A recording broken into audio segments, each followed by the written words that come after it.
Welcome to our tutorial on how to organize your closet. A cluttered and disorganized closet can be overwhelming and make getting dressed in the morning a nightmare. But with a little bit of time and effort, you can transform your closet into a tidy and functional space. The first step in organizing your closet is to empty it out completely. Take everything out of the closet and lay it out on your bed or floor. This will give you a clear picture of what you have and what you don't need. As you're going through your clothes, ask yourself these questions. Have I worn this in the last 6 months? Does it still fit? Is it in good condition? If the answer is no to any of these questions, it's time to let it go.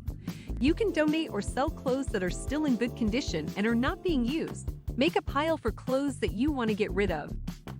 Next, it's time to start organizing your clothes by category. Hang up all of your dresses, skirts, and blouses together. Fold and stack your sweaters, t-shirts, and pants. And put your shoes and accessories in their designated areas. Use hangers of the same size and color to keep them consistent and visually pleasing. Try to use hangers that are thin so you save space and can fit more clothes.